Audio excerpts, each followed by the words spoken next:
Hello everyone, welcome to aspire math. तो basically आप लोग अच्छे होंगे और मुझे लगता है कि आप लोग एडवांस अलजेब्रा को बहुत अच्छी तरीके से एंजॉय कर रहे होंगे, है ना। कि और कोई मिला आपको यूट्यूब पे पढ़ाने वाला एडवांस अलजेब्रा, वो भी इस तरीके से जैसे मैं पढ़ाता हूँ, यूनिवर्सिटी ओरिएंटेड जैसे एग्ज़ाम में पूछा जाता है। बोलो बताओ। बेसिकली आप पढ़िए मन से, है ना, मज़ा तो आपको आएगा। जैसे 12 लेक्चर कंप्लीट हो गए हैं, यूनिट 2 आपका चल रहा था, तो लेक्चर नंबर 13 पे हम आ गए। लेक्चर नंबर 13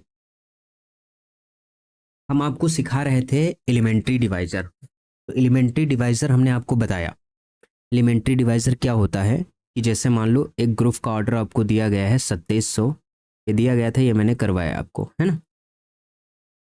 ये ग्रुप का ऑर्डर किया गया तो इसको प्राइम फैक्टर में तोड़ेंगे, सॉरी प्राइम फैक्टराइजेशन में तोड़ोगे। कैसे?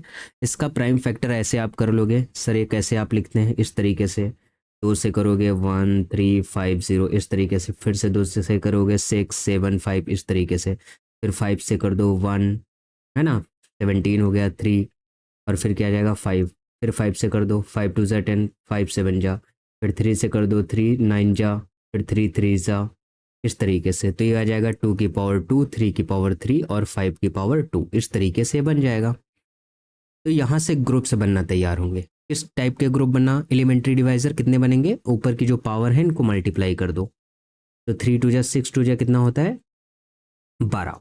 तो 12 एलिमेंट्री डिवाइजर बनेंगे। एक कैसा बनेगा? एक 2 को ऐसे कर लो, 2 अलग कर लो और फिर 2 को कर लो, और 3 का क्यूब ऐसे ही लिखो, 5 का स्क्वायर ऐसे, एक ये बन गया। एक 2 और 2 को अलग किया, ओके।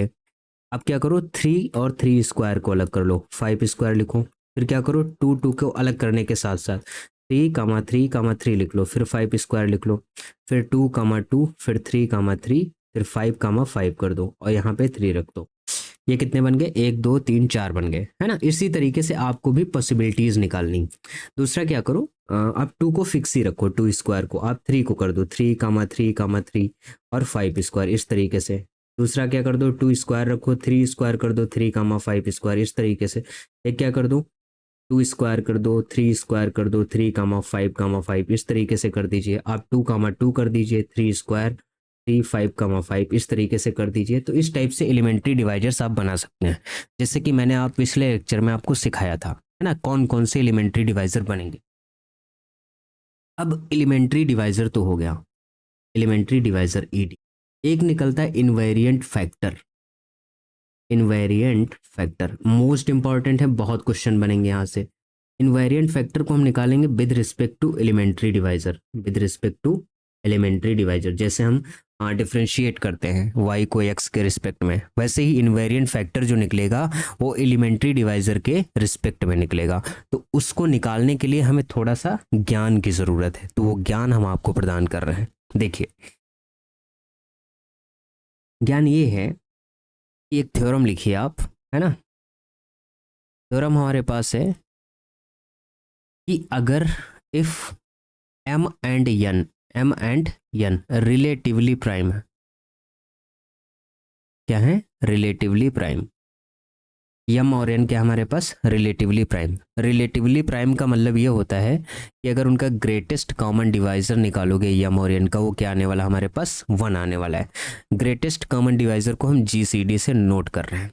जैसे 2 और 3, 2 और 3 दो एलिमेंट है, इन दोनों एलिमेंट में कॉमन कौन है? 1 ही है 2 और 3 में, है ना। तो अगर m और n हमारे पास रिलेटिवली प्राइम है नंबर, तो उनका GCD क्या आने वाला हमारे पास? 1 आने वाला है, ठीक है। तो कह रहा है देन सच डैट, या कह लो देन ZM और एक ZN जो ग्रुप बनेगा, इनका जो डायरेक्ट सम आप निकालोगे वो किसके आइसोमॉर्फिक होने हैं? ZMN के आइसोमॉर्फिक होने वाला है। बहुत मोस्ट इंपॉर्टेंट थ्योरम है, इसका यूज करके क्वेश्चन बहुत पूछे जाते हैं, है ना। और इसका यूज करके हम इनवेरिएंट फैक्टर भी निकालेंगे, तो परेशान होने की ज़रूरत नहीं है। ये वाली बात आपको इसमें बहुत ज़्यादा ध्यान रखनी है, ग्रेटेस्ट कॉमन डिवाइजर। जैसे क्वेश्चन आ जाए which of the following true, which of the following true. पहला ऑप्शन आपको बना के दे दिया जाए Z2 direct sum Z4 which is isomorphic to Z8। दूसरा आपको बना के दे दिया जाए Z2 direct sum Z3 direct sum Z9 which is isomorphic to 3 दूनी 6 9 त्रुक 27 27। तीसरा बना के दे दिया जाए Z2 direct sum Z3 direct sum Z5 which is isomorphic to Z30। चौथा बना के दे दिया जाए Z2 direct sum Z3 which is isomorphic to Z6। अब बताओ इसमें से कौन कौन सा ट्रू है ना, इस टाइप से पूछा जाता है क्वेश्चन। तो आपको क्या देखना है कि इस वाली थ्योरम के अकॉर्डिंग जो m और n ऐसे नंबर हमको लेने हैं जिनका ग्रेटेस्ट कॉमन डिवाइजर क्या आना चाहिए 1। अब यहाँ पे देखो, यहाँ पे GCD अगर आप निकालोगे 2 और 4 का, 2 और 4 में सबसे ज़्यादा कॉमन क्या है, 2 कॉमन मिल जाएगा ना, दोनों टर्म में 2 कॉमन मिल जाएगा। इसका GCD 1 नहीं आया, तो यानी पहला वाला टर्म गलत है। अब देखो इसमें दूसरे में, इसमें क्या है, GCD आप निकालो 2 का 3 का और 9 का। तो अब इसके अंदर देखो क्या कॉमन है, 2 में और 3 में और 9 में बड़ा कॉमन, जैसे 2 गुणे 3 गुणे 3 स्क्वायर। तो अगर इन दोनों का टर्म का देखा जाए तो इसमें तो कॉमन 3 मिल रहा है, बट तीनों के अंदर अगर कॉमन देखा जाए तो हमें एक ही कॉमन मिलेगा। इसका ग्रेटेस्ट कॉमन डिवाइजर कितना है 1, तो ये वाली बात सत्य हो जाती है। रिलेटिवली प्राइम हो, ओके। यहाँ पे 9 जो है रिलेटिवली प्राइम बनेगा कि नहीं बनेगा, देखो इस वाले केस में तो बन रहा है, लेकिन इस वाले केस में तो प्रॉब्लम करेगा, क्योंकि अगर इन दोनों में आप कॉमन देखोगे तो 3 मिलेगा, लेकिन ये बन जाएगा। अब यहाँ पे देखो GCD 2 3, क्योंकि हमें एक साथ लेना होता है, ये सारे के सारे रिलेटिवली प्राइम है, GCD कितना होगा 1, तो ये भी ट्रू हो जाएगा, ये भी ट्रू हो जाएगा, क्योंकि GCD 2 और 3 का हमारे पास कितना होने वाला है 1। तो कह रहा है कि इस m और n का मल्टीप्लाई कर दो, उस ZMN के ये क्या हो जाता है, आइसोमॉर्फिक हो जाता है। बहुत इंपॉर्टेंट है ये लेक्चर जो होने वाला है, ज़्यादा नहीं है। देखो यूनिट 2 में लेक्चर 3 ही लेक्चर होंगे, हो सकता है ना, 3 लेक्चर में ये लेक्चर बहुत इंपॉर्टेंट है। हालांकि तीनों इंपॉर्टेंट है ना, ज़्यादा नहीं है, और वेटेज सेम रहता है, तो इसको बहुत अच्छे तरीके से सीख लो, है ना।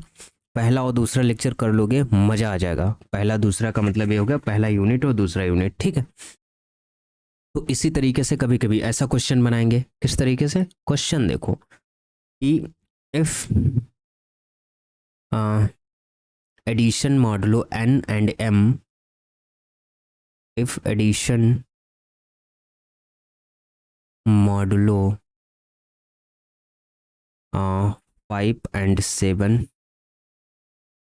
then Z50 Z35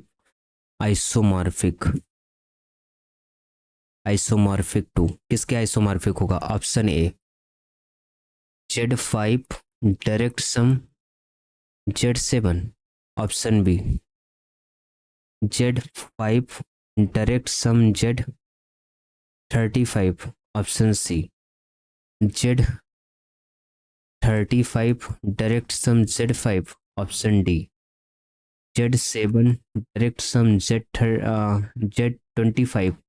अब इसमें से बताओ, तो बचे कितना होता है 35, तो यहीं पे दो आएगा, बस खत्म, यही हो जाएगा।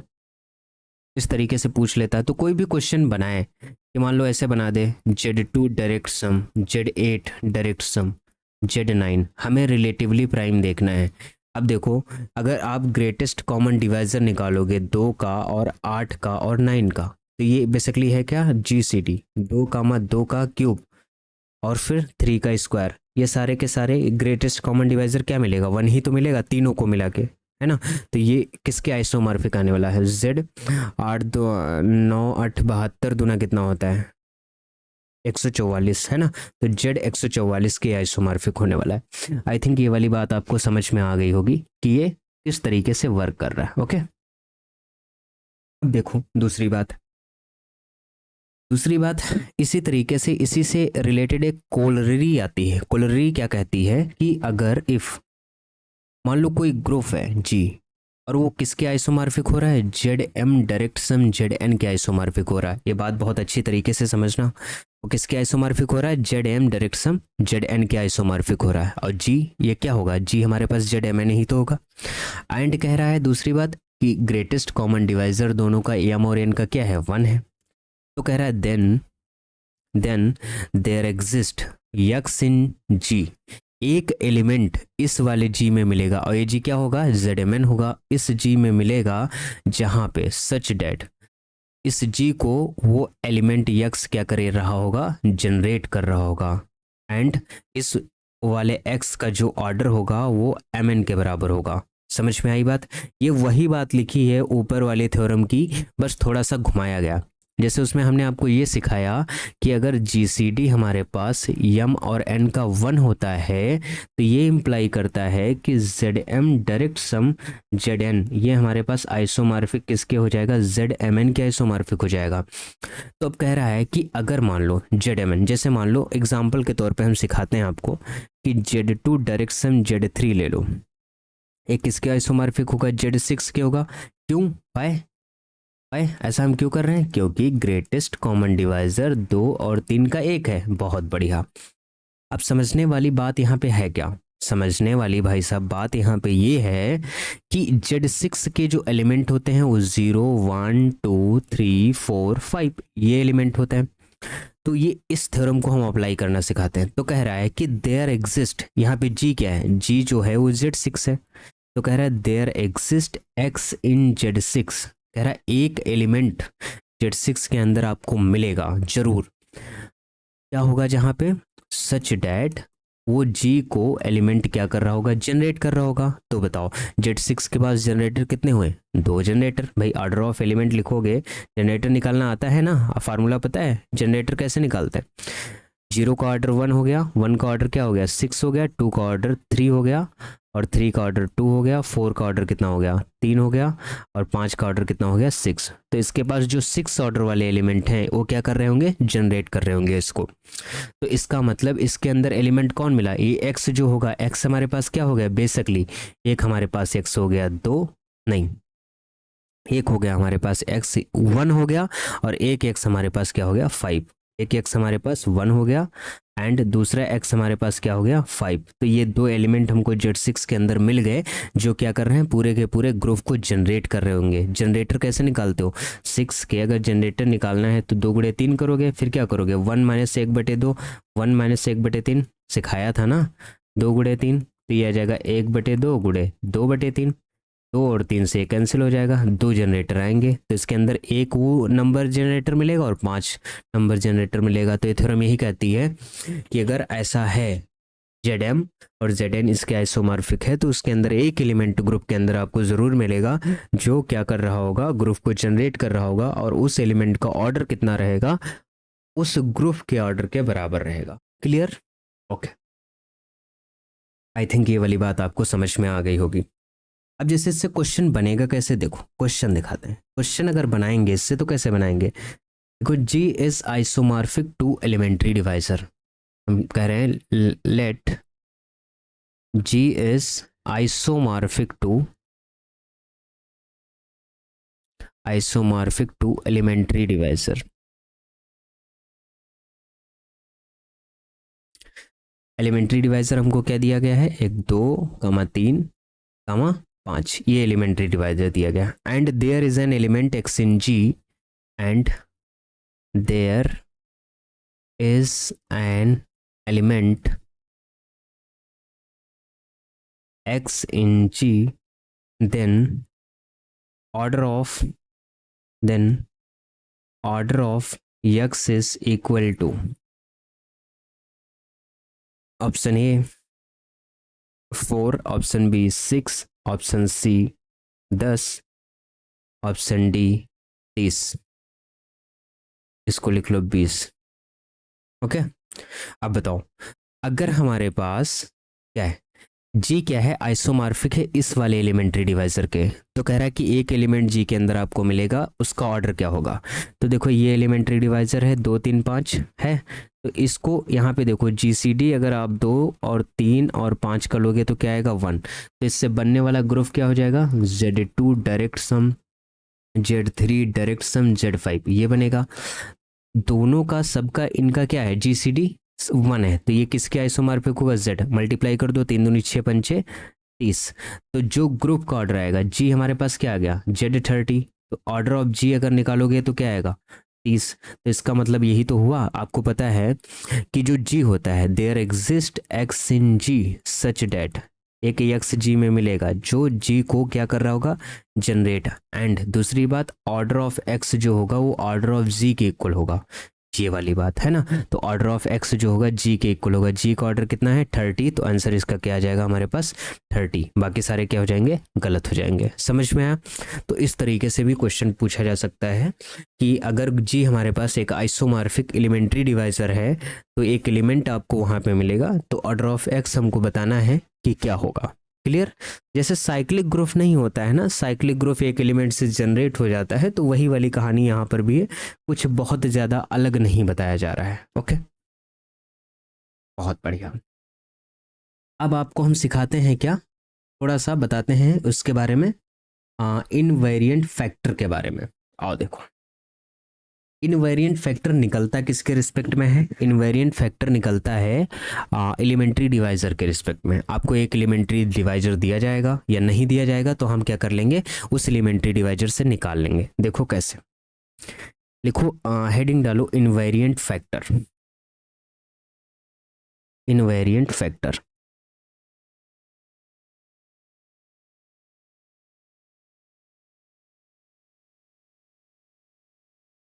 इनवेरिएंट फैक्टर क्या होता है, invariant factor with respect to elementary divisor,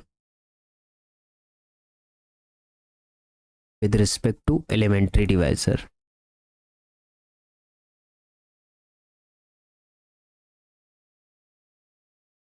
okay, देखिए भाई, इनवेरिएंट फैक्टर हमें निकालना है एलिमेंट्री डिवाइजर के रिस्पेक्ट में।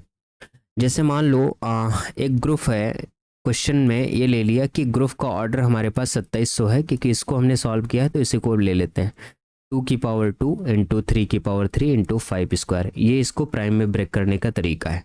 इसका एक एलिमेंट्री डिवाइजर आपको दिया जाए ईडी, और वो ईडी हमने कह दिया कि ये वाला है आपके पास, 2 कामा 2 3 कामा 3 स्क्वायर कामा 5 कामा 5, ये आपको एक एलिमेंट्री डिवाइजर दिया गया उसी से बना के, क्योंकि इसके पास कितने एलिमेंट्री डिवाइजर होंगे, total number of elementary divisor, total number of ED, वो हमारे पास क्या हो जाएंगे, 2 गुणे 3 गुणे 2, पावर को मल्टीप्लाई कर दो, कितना आ जाएगा 12। बहुत बढ़िया। तो उन 12 में से एक एलिमेंट्री डिवाइजर हमने बाहर निकाल लिया, उन 12 एलिमेंट्री डिवाइजर में से एक एलिमेंट्री डिवाइजर हमने बाहर निकाल लिया। अब करना क्या है, अब करना हमें ये है कि इसको हमें दिखाना है कि इनवेरिएंट फैक्टर हम कैसे चेक करें कि इनवेरिएंट फैक्टर बनता है। तो सबसे पहला हमारा काम रहेगा कि इसको हम ग्रुप बनाएं, क्वेश्चन ग्रुप में लिखो कैसे, Z2 डायरेक्ट सम, Z2 direct sum, Z3 direct sum, Z3 square को Z9 लिख सकते हैं, direct sum Z5 direct sum Z5। अब हमें ऐसा पेयर बनाना है जिनका जीसीडी क्या होना चाहिए, 1 होना चाहिए। देखो, ऐसे पेयर हमको बनाने हैं जिनका जीसीडी क्या होना चाहिए, 1। जैसे अगर इस 2 का पेयर हम बनाएंगे तो जीसीडी 1 नहीं आएगा, तो हम ट्राई क्या करेंगे, इस 2 का पेयर हम बनाएंगे इस 3 के साथ, जीसीडी 1 आएगा। और इस 2 3 का हम पेयर बनाने वाले हैं किसके साथ, इस 5 के साथ। देखो, इस 2 का पेयर हम बना रहे हैं इस 3 के साथ, और इस 3 का पेयर 5 के साथ बना रहे हैं, एक जीसीडी 1 आ जाएगा। अब देखो, इस Z2 का पेयर हम बना दें इस 9 से, तो 2 कामा 9, और इस 5 को भी ले लो, सबको हमें लेना पड़ेगा। जितने भी एलिमेंट्री डिवाइजर के अंदर ग्रुप बनेंगे Z2 Z3 Z4 Z5 इस टाइप के, तो उनमें सबको एक ग्रुप में, 2 ग्रुप में आपको तोड़ना पड़ेगा, या 3 ग्रुप में भी तोड़ सकते हो। शर्त ये है कि ग्रेटेस्ट कॉमन डिवाइजर क्या होना चाहिए, 1 होना चाहिए। अब देखो, जो नीचे वाला ग्रुप है, ये नीचे वाला, यहाँ पे हमको मिला ग्रेटेस्ट कॉमन डिवाइजर 2 3 और 5, सबका 1 है।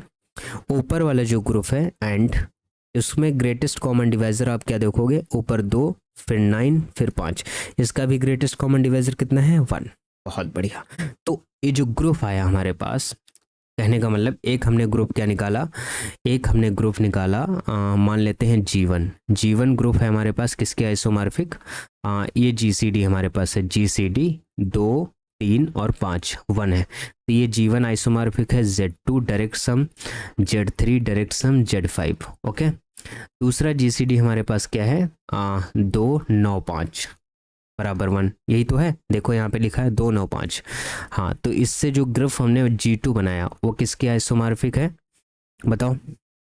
G2 जो है वो आइसोमॉर्फिक है किसके, Z2 direct sum Z9 direct sum Z5, यही तो है। अब according to ZM, according to this property कि ZM direct sum ZN isomorphic होता है किसका, ZMN का, अगर GCD M कामा N का 1 होता है। ओके, तो according to this group should be isomorphic to Z30, 5 दूनी 10 तिया 30, this group isomorphic to Z 5 दूनी 10 9 90। ओके, तो जो इन दोनों को मिला के एक अगेन हमारे पास जो ग्रुप बनेगा G, क्योंकि ये वाला हमारे पास इस वाले एलिमेंट्री डिवाइजर से था, तो अगेन ये वाला जो ग्रुप बनेगा वो क्या होगा हमारे पास, G1, ऐसा होगा हमारे पास G1 डायरेक्ट सम G2 होगा, G1 डायरेक्ट सम G2 होगा। ये कौन सा है, इनवेरिएंट फैक्टर वाला, इनवेरिएंट फैक्टर वाला ग्रुप है। ठीक, तो वो हमारे पास क्या आएगा, Z30 डायरेक्ट सम Z कितना हो जाएगा 90, एक ये वाला बना और एक हमारे पास ये वाला। अब ये इसके आइसोमॉर्फिक नहीं हो सकता, Z 9 त्रुक 27 और 00, क्या इसके आइसोमॉर्फिक ये बनेगा, नहीं बन सकता। क्यों नहीं बनेगा इसके आइसोमॉर्फिक, क्योंकि ग्रेटेस्ट कॉमन डिवाइजर अगर आप 30 और 90 का देखोगे तो कितना आ रहा है, 30 आ रहा है, तो 1 नहीं आ रहा, इसलिए ये नहीं बनेगा। तो ये वाली कंडीशन आई हमारे पास। अब इसमें क्या चेक करना है, अब देखना है कि जो पहले वाले ग्रुप का ऑर्डर है, जो G1 ग्रुप का ऑर्डर है, क्या G1 G2 ग्रुप को डिवाइड करता है कि नहीं। इनवेरिएंट फैक्टर तब कहेंगे, आपको ऐसे देखना है, order of G1 divides order of G2। इसका मतलब यहाँ पे ऑर्डर कितना है 30, यहाँ पे ऑर्डर क्या है 90, क्या 30 90 को डिवाइड करता है, ये बात सही है। तो ये वाला हमारे पास जो बना ग्रुप ये इनवेरिएंट फैक्टर को ले रहा, तो इसका इनवेरिएंट फैक्टर एक क्या बना, अगर हम एलिमेंट्री डिवाइजर लिखा था हमारे पास 2 कामा 2 3 कामा 3 स्क्वायर कामा 5, ये था एलिमेंट्री डिवाइजर। इसका जो इनवेरिएंट फैक्टर बना वो क्या बना 30 कामा 90, ये हमारे पास क्या बन गया, इनवेरिएंट फैक्टर। ओके, समझ में आया कि नहीं बताओ। 30 कामा 90 इसका क्या हो गया, एक इनवेरिएंट फैक्टर हो गया। इस इनवेरिएंट फैक्टर लिख लो, समझ में आ गया होगा मुझे लगता है। अगर नहीं आया है तो बताओ, फिर से एक्सप्लेन करें, क्योंकि ये आपको समझ आना बहुत ज़रूरी है। अगर इनवेरिएंट फैक्टर ना समझ पाए तो मामला गड़बड़ हो जाएगा, है ना। तो इनवेरिएंट फैक्टर को समझना बहुत ज़्यादा ज़रूरी है। बताइए, एक मिनट और रुको, मैं और सा क्वेश्चन देखता हूँ फिर उसके बाद कराता हूँ।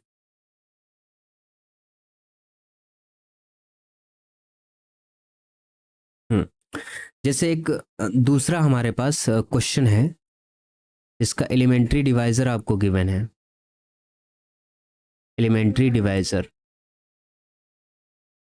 एलिमेंट्री डिवाइजर हमको क्या दिया गया है 2 स्क्वायर कामा 3 कामा 3 5 कामा 5।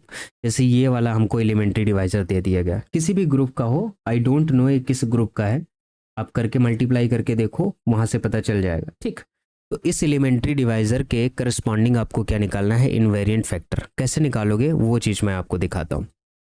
यहाँ से आपके पास ग्रुप क्या बनेगा, Z, ये बनेगा 4 direct sum Z 3 direct sum Z 3 direct sum Z 5 direct sum Z 5, ये हमारे पास ग्रुप बना।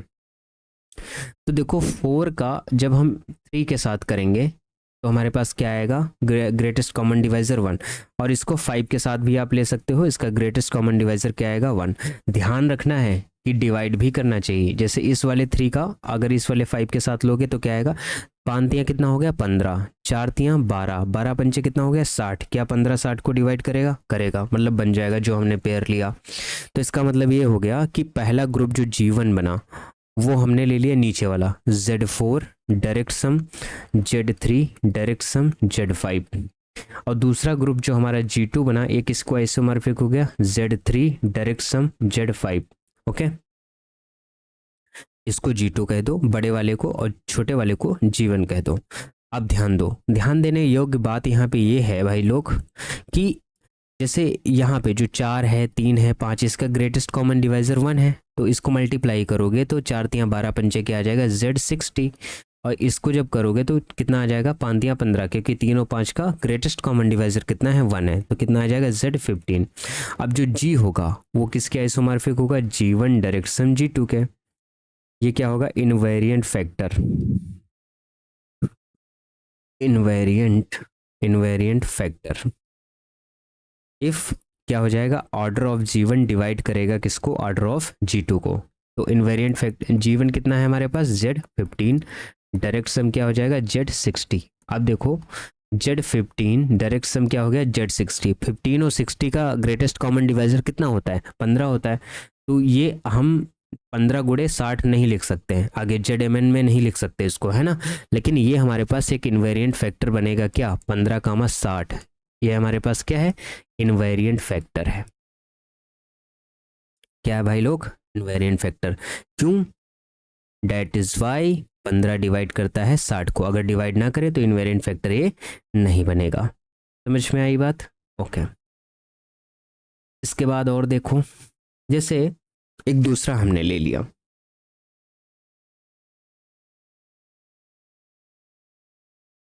एक दूसरा आपको एलिमेंट्री डिवाइजर दिया जाए और कहा जाए कि इसका इनवेरिएंट फैक्टर निकालिए, कैसे निकालेंगे देखो। क्वेश्चन है, एक एलिमेंट्री डिवाइजर आपको दिया गया, एलिमेंट्री डिवाइजर क्या दिया गया, 2,2,4, 2,2,4, 3,5,25, ये एलिमेंट्री डिवाइजर दिया गया। पहला काम आपको इसके ऐसे लिखो, Z2 डायरेक्ट सम Z2 direct sum Z4 direct sum Z3 direct sum Z5 direct sum Z25। अब इस तरीके से पेयर बनाओ ताकि डिवाइड भी करे, दूसरी बात एक दूसरे को डिवाइड करे। अगर डिवाइड नहीं कर रहा है तो फिर क्या करे, तो फिर बनेगा ही नहीं है। चलो मैं करके दिखाता हूँ कैसे होगा ये पेयर। सोचो, जैसे मैंने पहला पेयर बना लिया, जैसे एक मैं देखो Z2 पास में, Z2 2 4, ये थोड़ा ज़्यादा है, यहाँ पे क्या है ट्रैफिक ज़्यादा है, 2 के मल्टीपल का ट्रैफिक यहाँ पे ज़्यादा है, तो इस Z2 को मैं ऐसे सिंगल ही छोड़ देता हूँ। इस 4 और 3 का अगर हम बनाते हैं पेयर तो 4 तियाँ कितना हो जाएगा 12। और दूसरी बात इसका बनाओ, ये हो गया 25 पंचे कितना होता है 125, और 125 दूना कितना हो जाएगा 300, नहीं 125 दूना कितना हो जाएगा, 25 पंचे होता है 125 ही तो होगा, 25 पंचे, 125 दूना कितना हो जाएगा, 125 को 2 से मल्टीप्लाई करोगे 200 हो गया, 250 हो जाएगा, है ना। 4 3 25, 4 3 25।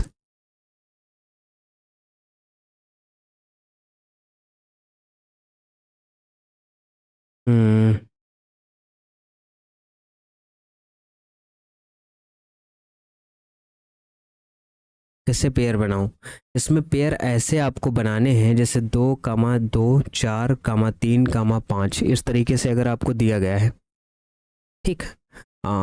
2 दूनी 4, 4 3, और जैसे अगर मैं इसका पेयर इसके साथ में ले लेता हूँ 4 3 25 का, तो ये हो जाएगा 25 तियाँ 75, और 75 चक्कू कितना हो जाता है 75 दूना 150, 150 दूना 300, ये 300 का पेयर बन गया एक ग्रुप। यहाँ से अगर हम GCD देखते हैं किसका 4,3,25 का, तो ये हमारे पास बन गया कितना 1 GCD।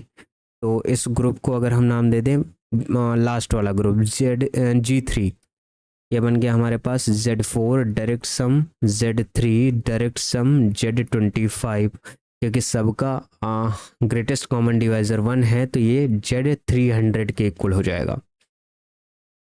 ऐसे अगर हम 2 और 5 को ले लें, ये बचा हुआ है जो, तो G2 को हमने बना लिया ऐसा, Z2 डायरेक्ट सम Z5। ऐसा क्यों बनाया है? क्योंकि ग्रेटेस्ट कॉमन डिवाइज़र 2 और 5 का 1 है, तो ये हमारे पास हो जाएगा Z10। बहुत बढ़िया।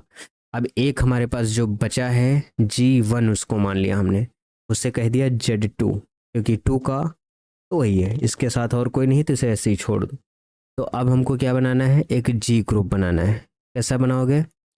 G1 direct sum G2 direct sum G3। तो ये हमारे पास आ जाएगा, G1 क्या है? Z2 डायरेक्ट सम, G2 है Z10 डायरेक्ट सम, Z300। हम ऐसे फैक्टर, मतलब इस तरीके से हम चूज करेंगे ताकि पहले वाले ग्रुप का ऑर्डर, ये इनवेरिएंट फैक्टर क्या होगा? इनवेरिएंट फैक्टर होने के लिए if order of G1 divides order of G2, order of G2 divides order of G3, इस तरीके से हो। तो यहाँ से आपको पता चल रहा है पहले ग्रुप का ऑर्डर 2 डिवाइड कर रहा है 10 को, और 10 डिवाइड कर रहा है 300 को, ऐसा हो रहा है। तो अगर ऐसा हो रहा है तो इसका मतलब ये हो गया कि जो हमारे पास इनवेरिएंट फैक्टर आएगा, इनवेरिएंट फैक्टर, वो हमारे पास क्या आने वाला है? 2, 10, 100। This is the invariant factor related to this. I think अब ये बात आपको पल्ले पड़ गई होगी कि अगर कोई भी एलिमेंट्री डिवाइज़र आपको दिया जाएगा तो आपको चूज़ करना है ऐसे ग्रुप, ऐसा आपको बनाना है जहां से आप इनवेरिएंट फैक्टर बहुत आसानी से निकाल पाए। क्लियर? ओके, अगर क्लियर है तो बहुत अच्छी बात है ना। अब जैसे मान लो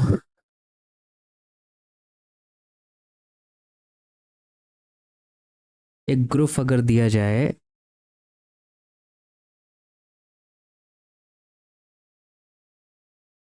2 की पावर 4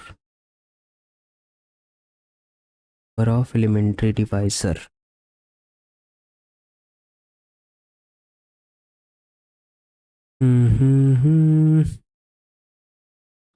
तुम दिल की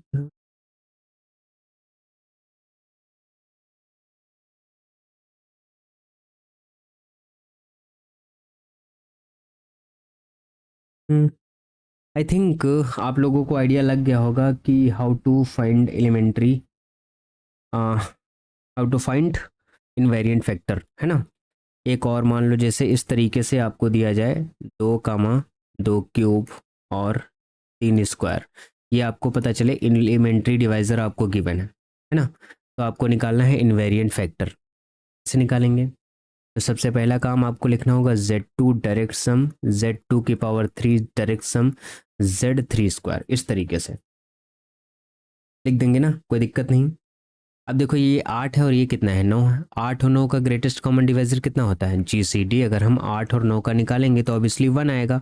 इसको G2 मान लो, इसको G1 मान लो। ये ग्रुप हो गया G1 और ये ग्रुप हो गया G2। जो G1 है वो Z2 के आइसोमॉर्फिक है, जो G2 है वो Z2 की पावर 3 डायरेक्ट सम Z3 की पावर 2 के आइसोमॉर्फिक है। इसका मतलब ये किसके आइसोमॉर्फिक हुआ? 9 और 8 72, है ना। 9 8 कितना होता है? 72, Z72। और ये G1, तो जो G होगा वो किसके आइसोमॉर्फिक होगा? Z2 डायरेक्ट सम Z72, G1 और G2। अब देखो ये इनवेरिएंट फैक्टर है क्योंकि 2 72 को क्या कर रहा है? डिवाइड। तो I invariant factor IF, invariant factor हमारे पास क्या हो गया? 2, 72। इस एलिमेंट्री डिवाइजर के रिस्पेक्ट में हम इनवेरिएंट फैक्टर को ये वाला निकाल लिए। क्लियर? आई थिंक ये बात आपको समझ में आ रही होगी कि इनवेरिएंट फैक्टर को बेसिकली हम कैसे ढूंढेंगे, है ना। इनवेरिएंट फैक्टर को ढूंढने का एक्चुअल में तरीका क्या है, ये बात समझ में आ गई है तो बहुत अच्छी बात है। अब देखो एक दो थ्योरम हैं, उनके स्टेटमेंट हम देखते हैं, उन्हें समझाते हैं। और एलिमेंट्री डिवाइजर और इनवेरिएंट फैक्टर तो मैंने आपको बता ही दिया, है ना। इनवेरिएंट फैक्टर से खूब सा क्वेश्चन पूछा जाता है। थ्योरम देखिए क्या है। थ्योरम है हमारे पास कि if G is a finite abelian group, if G is a finite abelian group ऐसे हम लिख रहे हैं फाइनाइट अबेलियन ग्रुप। देन अगर जी फाइनाइट अबेलियन ग्रुप है तो जी को हम रिप्रेजेंट कर सकते हैं, पहले ग्रुप को एक x1 एलिमेंट जनरेट कर रहा होगा डायरेक्ट सम, दूसरे ग्रुप को एक x2 एलिमेंट जनरेट कर रहा होगा डायरेक्ट सम, तीसरे ग्रुप को एक x3 एलिमेंट जनरेट कर रहा होगा direct sum, dot dot dot direct sum, last वाले ग्रुप को एक मान लो हमारे पास XR एलिमेंट जनरेट कर रहा होगा, XR एलिमेंट। क्लियर? फिर जहाँ पे जो ऑर्डर होगा xi का वो हमारे पास क्या हो जाएगा mi, सच डेट कहानी ये है कि mi को डिवाइड करना होगा किसे, mi+1 को। ऑर्डर ऑफ xi mi तभी होगा जब mi डिवाइड कर रहा होगा mi+1 को, मतलब पहले वाले x, यहाँ पे अगर x1 लिखोगे ऑर्डर ऑफ x1 डिवाइड कर रहा होगा ऑर्डर ऑफ x2 को, तभी तो इन्वेरिएंट फैक्टर की कैटेगरी में इसको हम लिख पाएंगे ना। ये कैसे हो रहा है, for all i is equal to 1 से लेके कहाँ तक r-1 तक, 1 2 3 4 5 6 7 8। तो अगर कोई भी जी हमारे पास फाइनाइट अबेलियन ग्रुप है तो उसको हम इस तरीके से रिप्रेजेंट कर सकते हैं, है ना, कि एक एलिमेंट। देखो ये कुछ और नहीं है, जैसे मान लो अगर हम अभी जो इनवेरिएंट फैक्टर वगैरह वगैरह आपको बताए हैं, जैसे मान लो जी हमारा ऐसे लिखा गया है, एक Z2 direct sum Z3 direct sum Z5, इस तरीके से लिखा गया है अगर। क्लियर? ओके। अगर ऐसा कुछ लिखा गया है तो Z2 के अंदर एक एलिमेंट होगा जिससे जनरेट हो रहा होगा, तो मान लो Z2 अगर ये 1 से जनरेट हो रहा है, और Z3 के अंदर एक एलिमेंट होगा जिससे जनरेट हो रहा होगा, और Z5 के अंदर मान लो Z3 के अंदर एक X एलिमेंट होगा और Z5 के अंदर एक Y एलिमेंट होगा। बस कहानी इतनी है कि जो ऑर्डर 1 का है वो डिवाइड करे ऑर्डर X को, और जो ऑर्डर X को है वो डिवाइड करे ऑर्डर Y को, बस खत्म। यही वाली ये स्टेटमेंट हमको बता रहा है, समझ में आ रहा है कि नहीं? अब इसका आप प्रूफ भी कर सकते हो, लेकिन मैं प्रूफ इसका करवाने वाला हूं नहीं, ठीक है, प्रूफ कराने की कोई ज़रूरत मुझे लगता है नहीं। दूसरी बात, जो इनवेरिएंट फैक्टर होता है उसको हम सीक्वेंस के टर्म में कैसे लिखते हैं थोड़ा सा आपको सिखा देते हैं, एक नोट करके लिख लीजिए। कि लिखो द सीक्वेंस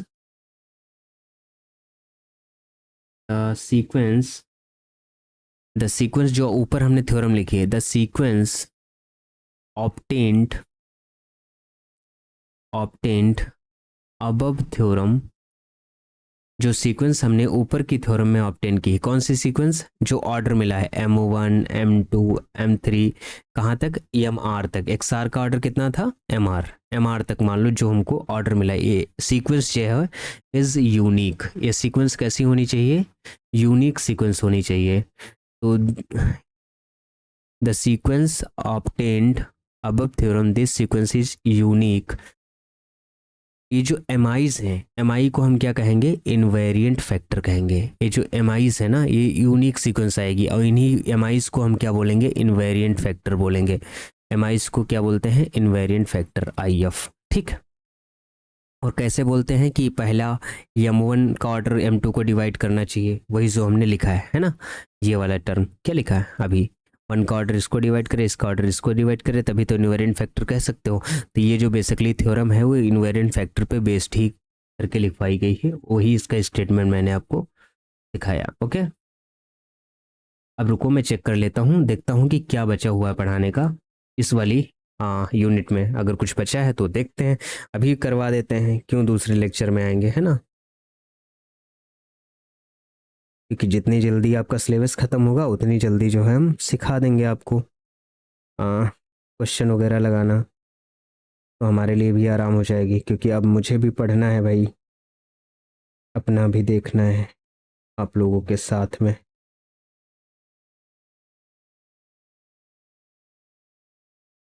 तो wait for some seconds, not minute.